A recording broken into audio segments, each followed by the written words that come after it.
how do you like to be pitched? Email, phone call, break it down for us. Do you like an email and then a phone call 2 days later? Do you not like any of that? Telepathy. Facebook. Teleflora. Oh yeah, what about sending presents?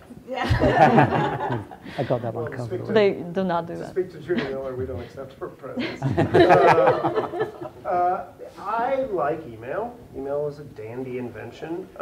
What I don't like, and I say this with all due respect, a call on deadline. My deadline tends to be about 6:30 Eastern, 3:30 Pacific. I try to be a nice human being. When people call at 6:30 Pacific, I lose my mind occasionally. No, and I say this to speak to just basic truths about daily journalism. Don't call on deadline. That tends to be a bad time because you're focused on other things and trying to get editors off your back. Email, I find terrific. I don't mind a follow-up phone call. I kind of mind a second or third follow-up phone call when you start to call me at home. I get a little disturbed. I say this by jokingly, but know when there's nothing on the end of the line. You know what I mean? Like know when you're not going to catch the fish, and one follow-up is generally fine. A second, if some interest is expressed, fine. Third, fourth, fifth, sixth, you're a stalker. So. It's a kind of a question of common courtesy, but I think email is a dandy way of doing it, and as my esteemed colleagues have said, think like a journalist in those pitches. Think in the email. Think, put the news up top. Cool. Maz, you're welcome to say sort of if you have a strategy. I live on email, so that's that's my primary source of communication, largely because of scale and efficiency and whatnot. And to be honest, you guys are all work all day long at your desks. I don't know if you're waiting for your phone to ring necessarily, but half the time it's somebody you don't want to speak with. So personally, I hate it when my phone rings. So I can only imagine these guys who are working, especially on deadline. They're whatever researching or whatever to get distracted, to be told about some stupid thing they don't care about, that they have to quietly or politely get off the phone.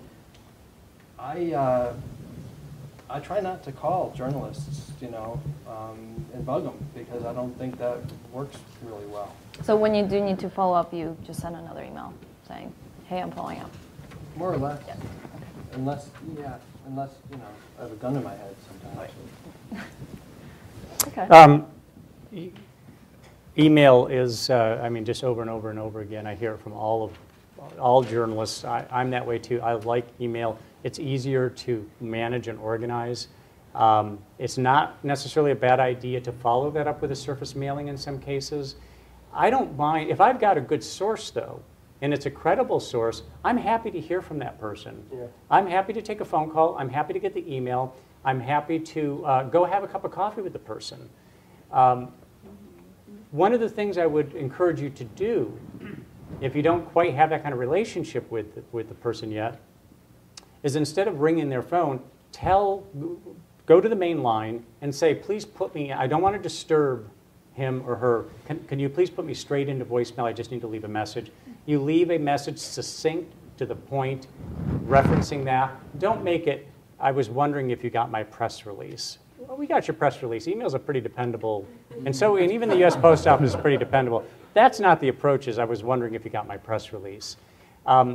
You need to have a better approach than that. So use voicemail, because voicemail is like email. We can use it at our leisure. We can go ahead and save it. We can delete it. We can do whatever we need to do with it. So, but again, it really gets back to, if you've got the good relationship, I'm happy to hear from a good source by any means.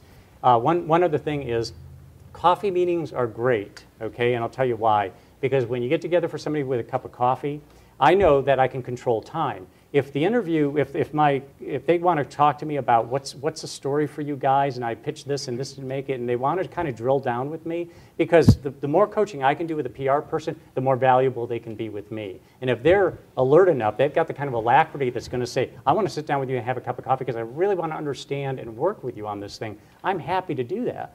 Now, the thing with the coffee is that if the person turns out to be a dud and the conversation is going nowhere, I can look at my watch and say, you know, this has been fine, but I've got another appointment.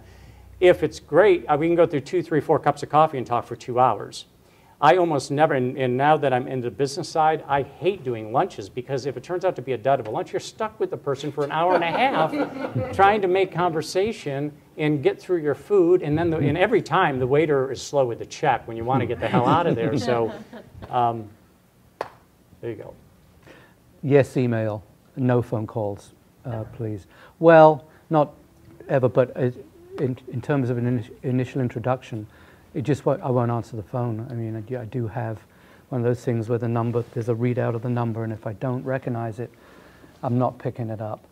But I will look at email, and actually, I don't mind a second one saying, if you haven't heard from me, did you get my email? Because I might just have it might have gotten buried, I might have forgotten it. Sometimes it doesn't, it does sort of go astray, so I don't really mind that. What I mind a little bit more is 5 minutes after the first email is sent, a second email comes in and says, so, what do you think? You know, followed 10 minutes later by, well, you know, so, you know, it's sort of lost right there. What would be just really super, actually, would be if you haven't gotten a response after, you know, a couple of times, would be an email that would say something like, look, I know that I've emailed you a couple of times. I won't, you know, be honest with me if this is something that really doesn't interest you, doesn't work for you. That's really fine, just sort of let me know. I mean, I think then I really feel that I definitely owe you a response, and that makes me feel a little easier, and actually I kind of like you better, you know, if you sort of gently let me off the hook, because sometimes I just won't answer stuff, and that's not really a very nice thing to do, because I really could spend pretty much all day saying, no, no, no, no, no, sorry, no, sorry, no, sorry, no, sorry, no, you know, but if you let me off the hook a little bit, you know, and say, if this doesn't work for you, just let me know, it's really okay, I understand, I'm sorry for troubling you off, blah, blah, blah, blah, blah. That really would work for me very well indeed. If it's something I like, I definitely will get back to you.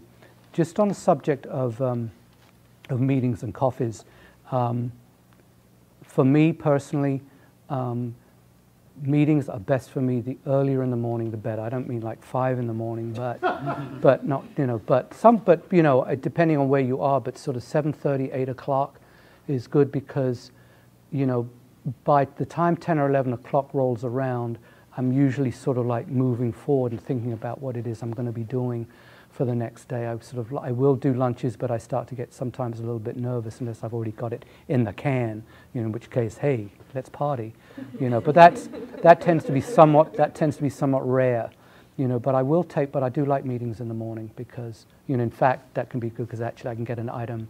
Maybe there's something that you told me that, hey, I like that, I think I'll itemize that tomorrow. So. And it's usually Monday and Wednesdays are best for me. Tuesday and Thursday, I like to go to the gym in the morning, if I can. Well, so either get them in the morning or invite them to a party later. Get me in the morning. All right. Get me in the morning for a meeting, for a coffee. Coffee's good. Great, yeah, let's actually open it up. You mentioned the New York Times, your deadline is 3:30. Do you know, is there a general deadline for the Cron? For my own deadline is for my daily columns. I like to get them over by 5 o'clock at the latest. Sometimes earlier. Sometimes the editors say, look, do me a favor, my dog's sick, you know, whatever the lame excuse the editor has, I have to get out of here early, you know, so I'll get it over early. But generally speaking, I'm over by 5. My Sunday column, my deadline is to my editor is around 1:30.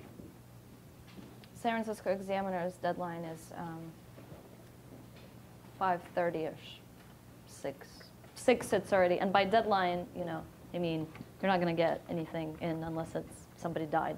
Now I can go back in something, and so if I actually am itemizing, and you know that I'm doing something about you guys, and there's a real point you want to, or something is wrong, or something that occurs to you, don't hesitate to give me a call after deadline. because if something needs fixing, I can fix it up till about 9, 10 o'clock, and then it gets a little hairy.